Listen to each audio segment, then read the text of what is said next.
Boa tarde. Hoje eu convido vocês a falar sobre a relação entre alunos e professores, principalmente nas séries iniciais. Quando os alunos, quando as crianças saem do seio materno, saem das suas casas para enfrentar um ambiente diferente, um ambiente com pessoas que têm cultura diferente, que têm pensamentos diferentes, que é a escola. E ao mesmo tempo essas crianças têm que interagir com outras crianças também diferentes, que também foram criadas por pais diferentes, que também têm costumes diferentes. Então é um momento delicado para a criança. E o professor, nessa fase, principalmente nessa fase, tem que ter muita delicadeza, muita sensibilidade para conseguir acolher o aluno, motivar ele a estudar, gostar da aula, gostar da sala de aula, conseguir integrar ele aos colegas. Então é um momento bem peculiar, bem difícil, bem dificultoso, bem para a criança. E o professor, que é o líder em sala de aula, deve estar bem preparado para isso. O que a gente percebe que ainda hoje o que acontece é que alguns professores são mais da linha antiga, mais do modo de dizer o que é para o aluno fazer, o que não é para fazer, que o professor sabe e o aluno está ali para aprender, o aluno não sabe nada, o aluno não tem voz. Inclusive a sala de aula, né? Em grande parte das escolas, na maior parte das escolas, a sala de aula é um aluno atrás do outro, um do lado do outro, e o professor lá na frente, às vezes o professor está até numa parte mais alta da sala de aula, e dizendo o que é para o aluno fazer, não fazer, e o aluno não tem voz, não tem muito o que falar com o professor, às vezes é distante do professor mesmo, às vezes o professor é mais frio, mais distante. Muitos professores pensam que dessa forma eles conseguem controlar melhor a turma, para ter a autoridade, eles têm que ter esse distanciamento do aluno. Na minha opinião, isso é um equívoco, né? Na minha opinião, e de muitos estudiosos, o professor tem que acolher o aluno, tem que, inclusive, incentivar o aluno a falar, dar alguma oportunidade de falar em sala de aula, explicar o que aconteceu, contar como é que foi as férias, o que aconteceu no final de semana. Faz parte do ensinamento, dos ensinamentos, faz parte o aluno expor as suas ideias, né? Inclusive, o professor muitas vezes pode se colocar à altura do aluno, ficar par a par com o aluno, né? Para o aluno se sentir mais acolhido, para o aluno se sentir de uma forma mais afetuosa, né? Sentir o afeto do professor. Isso até muito pouco tempo era dois estilos de professores, né? O primeiro estilo, que foi o que eu falei, e esse outro estilo mais moderno de professores. Isso era só pelo sentimento mesmo do professor, ele, né, pela característica dele, pela vivência dele, ele seguia um estilo ou outro estilo, mais ou menos isso. Mas com a psicologia positiva, estudos comprovam agora que esse afeto, essa maneira mais afetuosa de conduzir a sala de aula, de ouvir o aluno, de motivar ele a dar sua opinião, a tentar criar alguma coisa, o aluno também tentar criar alguma coisa, né? Esse novo estilo está comprovado pela ciência que é muito mais eficaz. Isso a psicologia já comprova para nós e ajuda a elucidar, a clarificar muito melhor essa ideia que antes era só uma ideia, né? Era só um sentimento das pessoas pensando, é melhor assim ou é melhor de outro jeito. Agora a ciência, a psicologia, na verdade, psicologia positiva por meio da ciência, consegue comprovar que realmente o professor mais afetuoso, o professor que desperta a criatividade do aluno, ele tem até um desempenho melhor, né? O professor, claro que em conjunto com o aluno, porque o aluno tem um desempenho melhor quando ele é ensinado numa escola com essas características. Primeiramente, a psicologia positiva ajudou muito o mundo empresarial, né? O mundo corporativo. O mundo corporativo, claro, quer lucros e muitas vezes menos despesas e mais lucros.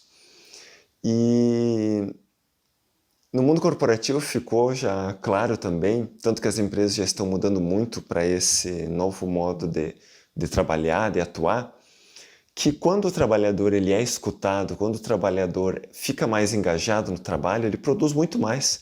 Ele produz ele trabalha com vontade, ele, se fala no jargão popular, né, ele veste a camisa da empresa. Ele trabalha sabendo porque ele gosta da empresa, porque ele se sente confiante que aquela empresa realmente faz o que diz, né? Que aquela empresa ajuda a sociedade, que aquela empresa faz algo bom, né? Que aquela empresa ajuda a construir um mundo melhor. E desse modo, o trabalhador também trabalha muito mais engajado, muito melhor, produz muito mais para a empresa e a empresa também, claro, os líderes também percebem isso e é muito melhor, né, para todo mundo, para a empresa e para os números da empresa, né?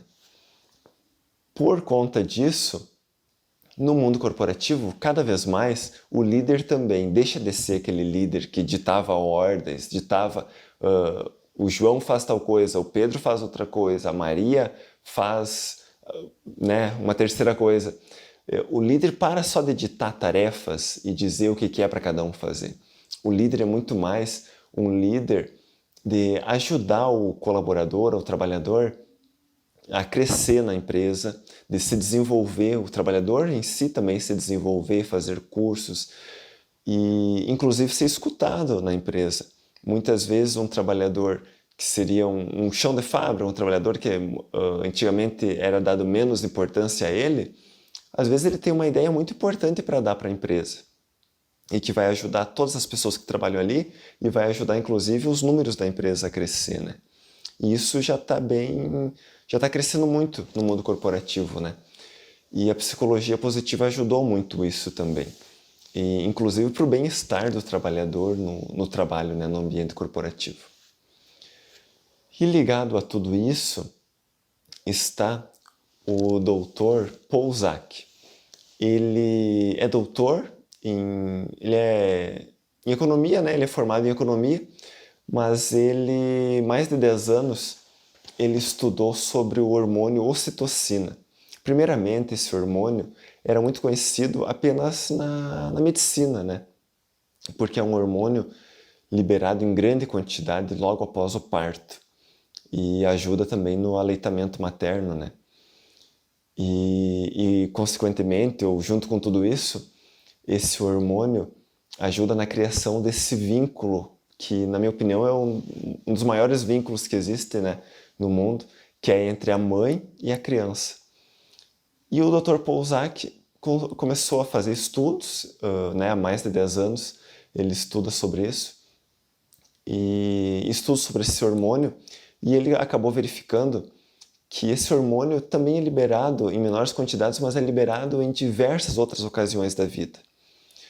Num abraço, né? Demonstra-se o afeto de uma pessoa pela outra. E isso é a liberação dessa ocitocina para ambas as pessoas. E numa escuta, né, também, numa conversa em que as pessoas estão verdadeiramente escutando um ao outro, estão dispostas a escutar, estão com a atenção voltada um ao outro, também há muito da liberação desse hormônio ocitocina. E esse hormônio, claro, faz a ligação entre essas duas pessoas, a conexão, a relação entre elas fica muito melhor. Os professores, sabendo disso, eles podem, não apenas, como a gente falou no início, não apenas ser mais afetuosos com os alunos, apenas por uma característica inata dele, mas sabendo que isso é importante para a relação entre os alunos e sabendo que com essa liberação de ocitocina, com esse afeto, as crianças vão ter um desenvolvimento muito melhor, vão aprender mais e vão estar confiantes, né, no grupo que eles estão inseridos muito melhor, o professor pode se desenvolver e aprender como fazer isso E sabendo que a ciência comprova isso também, aquele professor que é mais distante do aluno, que tem aquela característica mais fria ou mais distante, ele pode tentar mudar essa característica dele. E a direção de escola ou as pessoas que lidam com a contratação de professores também podem começar a exigir mais um professor afetuoso, porque isso vai desenvolver melhor os alunos e também para a escola vai ser melhor, né? Para a sociedade vai ser muito melhor tudo isso. Sendo a sala de aula um ambiente de, de liberação de ocitocina, né? De afeto, um ambiente em que o professor escuta o aluno, que tem um afeto, o aluno vai se sentir mais seguro. Então, porque vai ter uma relação melhor. A relação entre o aluno e o professor, sendo uma relação de afeto, o ambiente vai ser um ambiente seguro. A criança, estando num ambiente seguro, ela também vai estar mais propícia a aprender, vai ser mais fácil dela dar uma opinião dela ou de criar algo novo. Vai ser um ambiente de maior criatividade também. A sala de aula, se esse ambiente for um ambiente seguro, a criança não vai ter aquele medo que a gente antigamente tinha, a medo de erguer a mão e falar alguma coisa e o professor dizer, não, está errado. Então, o ambiente de sala de aula vai ser um ambiente mais seguro e mais propício à criatividade. Antigamente, tudo bem, deu certo. A gente aprender, o professor ensinar, a gente aprender, fazer da forma certa, da forma que é aceitável, da forma que deve ser feita. Mas atualmente, né, o mundo tá mudando tanto e está caminhando para algum lugar em que fazer a mesma coisa do jeito que sempre foi feito não dá mais, não cabe mais. O mundo hoje é um mundo de criatividade, um mundo em que quem está nos maiores postos, quem tem as melhores empresas, quem tem as empresas disruptivas, né, são as pessoas criativas, as pessoas que criam algo novo, estão atentas ao que existe hoje, o que pode ser melhorado, e elas têm essa audácia de criar algo novo. E para ter essa audácia, para desenvolver essa audácia de criar algo novo, tem que haver um ambiente acolhedor, um ambiente afetivo, um ambiente de segurança. A criança tem que se sentir desde nova, já desde os primeiros anos escolares, ela tem que se sentir segura para criar algo novo na sala de aula, para dar uma ideia que parece uma ideia, pode parecer uma ideia diferente, mas ela tem que se sentir segura para isso, para essa cabeça dela, para a mentalidade dela estar mais inserida com a criatividade, com criar algo novo, que é o que o mundo precisa e é o que o mundo cada vez vai precisar mais daqui para frente, né? Então a escola está alinhada com isso, os professores estarem alinhados com esse pensamento vai fazer toda a diferença. E as crianças, bom, estando nesse ambiente acolhedor, de segurança, também vai criar um ambiente de comunidade entre as crianças, que também é algo que se fala hoje e é algo que será muito maior ainda no futuro. Um ajudar o outro, conseguir contribuir alguma coisa para o trabalho do outro, essa sensação de propósito, de saber o que quer fazer, isso tudo está ligado ao senso de comunidade. E mais uma vez, tendo o professor sendo capaz de criar esse ambiente acolhedor, em que as crianças confiam umas nas outras, elas vão estar num ambiente de comunidade, de um ajudar o outro, de resolver os problemas, e um ambiente também eles vão se sentir pertencidos, né? Vão sentir esse pertencimento, que é algo tão importante e algo que, na verdade, todo mundo quer na vida, né? Todo mundo quer se sentir pertencente, todo mundo quer se sentir acolhido ou válido, né? Quer se sentir que mesmo que tenha um pensamento que não seja um pensamento igual, um pensamento da totalidade, assim, mesmo que tenha um pensamento diferente, um pensamento novo, um pensamento criativo, né? Que ele ainda assim ele tem o valor dele, que ainda assim ele é pertencente àquele grupo, àquela comunidade, né? Isso faz toda a diferença para um ambiente seguro e como eu digo, é algo que se retroalimenta.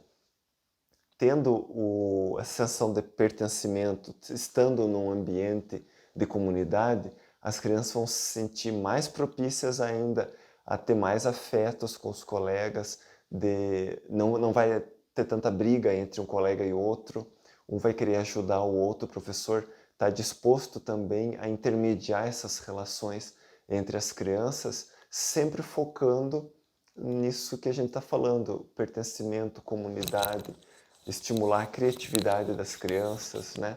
Uma coisa ajuda a outra.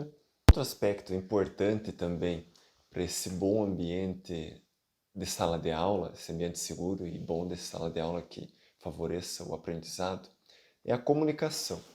Claro, a comunicação, uma boa comunicação entre os alunos e os professores. Uma comunicação agradável, amena, né?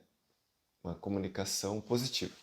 Mas, além disso, uma comunicação congruente entre o que o professor fala, o que a escola fala, o que a direção fala, o que a supervisão fala. Então, se a escola fala é obrigatório usar uniforme, não pode o professor dizer, ah, não, na terça-feira você pode vir sem uniforme.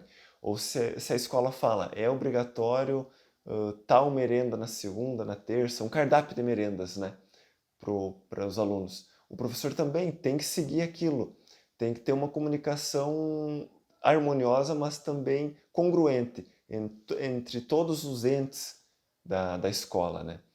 Porque isso também vai ajudar a um ambiente seguro, que a criança sabe que pode confiar que se o professor fala alguma coisa, a escola também concorda e a escola também sustenta aquilo, né? É a mesma coisa, se a escola dá alguma ordem ou manda fazer alguma coisa, o professor também vai sustentar aquilo, vai continuar. Por isso que esse treinamento ou essa forma de trabalhar do professor, como a gente está falando aqui, não é unicamente para o professor, mas sim para todo o ambiente escolar, direção, supervisão, pessoas que trabalham nas outras tarefas da escola. É para todas essas pessoas que vivem, que trabalham no ambiente escolar, devem ter esse conhecimento que a gente está passando aqui. E daí, agora, né, quem está escutando deve estar pensando assim, ah, muito bom então, né, tudo muito lindo, só coisa boa, a criança pode fazer, né, qualquer coisa. Então, resumindo, não tem regras, né, a pessoa poderia pensar. Mas não, muito pelo contrário. As regras também estão aqui no nosso vídeo. As regras são importantes e as regras, claro, têm que ser seguidas. E as regras têm que ser. Só que o que a gente vai comentar nesse vídeo aqui é que as regras têm que ser bem claras. Então, a criança tem que saber exatamente o que ela pode fazer e o que ela não pode fazer, tanto dentro da sala de aula, quanto na educação física, quanto nos corredores. Como eu estava dizendo, a merenda. Tem que saber se é tal merenda para levar, se é só merenda saudável, no caso, que é para levar. Tem que seguir aquilo ali, não pode pegar e levar doçura ou outra merenda que não seja aquela que já está definida na escola, já foi já foi aceita assim, né? Quando a criança foi para aquela escola, por exemplo.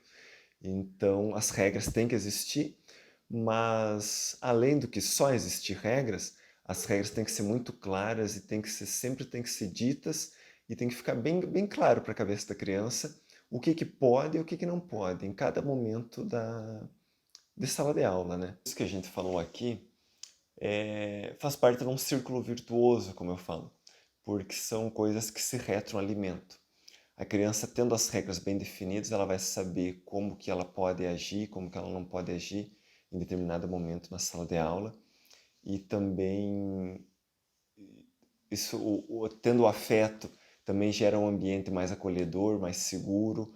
As regras também ajudam no ambiente seguro, porque se a criança está na sala de aula, em algum momento ela pode fazer alguma coisa e no outro momento não pode, isso já fica estranho, já não é um ambiente seguro porque ela não sabe quando que as regras estão válidas ou não estão válidas. Por exemplo, a professora fala, não pode subir na cadeira. E daí a criança sabe, tá, não pode subir na cadeira. Daí lá um dia a professora diz, ah, hoje sobe ali na cadeira para pegar o livro que está num lugar alto. Não, aí a própria professora já está quebrando com as regras. Então a criança já não sabe, tá? Pode ou não pode, né? Em algum momento pode, depois não pode. Então, ter as regras bem claras faz com que esse ambiente escolar também seja seguro. Então, tudo isso que a gente falou é uma coisa ajuda a outra para ter esse círculo virtuoso em que todo mundo ganha, inclusive os professores, né? Porque esse ambiente saudável, esse ambiente mais acolhedor, ele gera um bem-estar, claro, para as crianças, para os alunos, mas também gera um bem-estar para os professores. E esse bem-estar que está nos alunos, esse bem-estar dos alunos, ele pode ser traduzido em melhor rendimento escolar e um melhor sucesso acadêmico. Isso são trabalhos também, trabalhos científicos que comprovam isso, inclusive. Ficando isso, a gente teve uma meta-análise com 213 estudos de 270 mil alunos do ensino fundamental, do ensino infantil, na verdade, até o ensino médio. E alunos que tiveram esse ensinamento, algum ensinamento socioemocional, pontuaram 11% mais alto em testes escolares do que aqueles outros alunos que não tiveram nenhum ensinamento socioemocional. Isso a gente pode ver em números, né? A gente pode ver como é importante esse bom relacionamento entre alunos e professores. Fica bem claro como é importante essa aprendizagem socioemocional e esse bom relacionamento entre alunos e professores. No Brasil, ainda são poucos, né? Não tem algo muito grande a respeito de aprendizagem socioemocional e um programa de ensino para melhor relacionamento entre alunos e professores. O que é mais conhecido, que a gente conhece, que é maior, é a Escola da Inteligência. Foi idealizada pelo Augusto Cury, né, pelo Dr. Augusto Cury, e já está em mais de 1 milhão de famílias, né, atualmente. Eles já têm, desde o ensino infantil, já ensinam habilidades socioemocionais para as crianças. Só que ainda não é muito integrado, não é ainda toda a escola que... Poucas escolas que têm essa franquia para trabalhar com a Escola da Inteligência do Augusto Cury. E além disso, não é bem o ideal que seria, né? Mas já é um começo, já é algo que a gente tem disponível em escolas aqui do Brasil. Então, a gente pode falar que essas características do professor em ter um bom relacionamento com os alunos, ser afetuoso e tudo que a gente falou no vídeo é algo essencial e é algo que não pode ficar de fora das escolas nesse século XXI, né? E deve ser um treinamento, isso deve ser treinado, professores, toda a equipe da escola deve ser treinado com esses ensinamentos.